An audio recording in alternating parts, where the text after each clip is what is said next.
ఒక ప్రాణిని చంపకూడదు. ఈనాడు ఒక ప్రాణిని నువ్వు చంపినావు అనుకో, వచ్చే జన్మలో నిన్ను చంపుతుంది కదా, బాకీ కదా.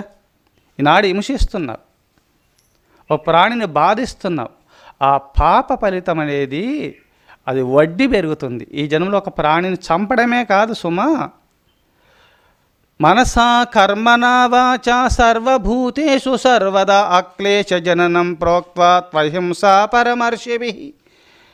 మహర్షుల చేత చెప్పబడినటువంటిది ఏంటంటే, మనసా కర్మణా వాచా సర్వభూతేషు సర్వదా అక్లేశ జననం ప్రోక్త్వా త్వహింసా పరమర్షిభిః.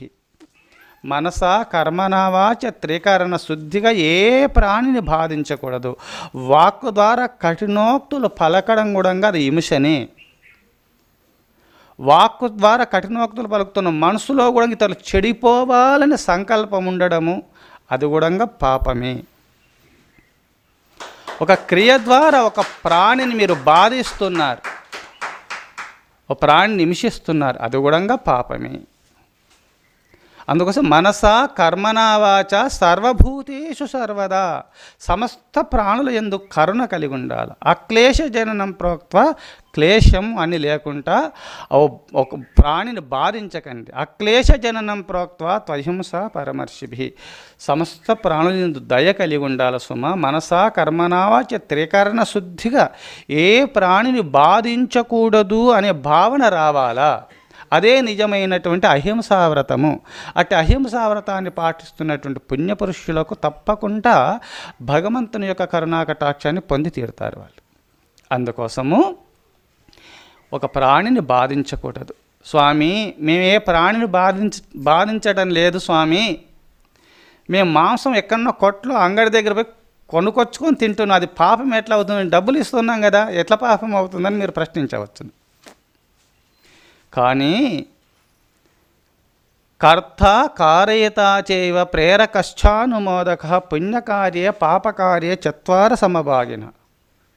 అది పుణ్యము కానీ పాపము కానీ 4 భాగాలు విభజింపబడింది. కర్త చేయించువానికి, చేయవానికి, ఆమోదించువానికి. తను చేస్తున్నాడు, చేయొచ్చునని వారు ఆమోదిస్తున్నారు, చెయ్యొచ్చు, తప్పు లేదు. అందుకోసం కర్త కారయితా చైవ ప్రేరకచ్చానుమోదక పుణ్యకార్య పాపకార్య చత్వార సమభాగిన.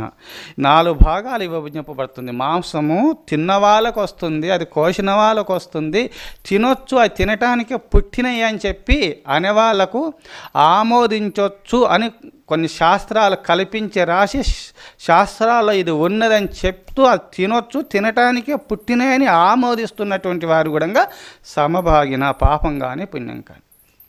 చెడు మార్గంలో పోతుంటే ఇంకా మీరు ప్రేరణ కలిగించిన చేయొచ్చు పాపం అన్న వారికి ఆ ఎవరు చేస్తున్నారో అలా పాపం వాళ్ళకు వస్తుంది.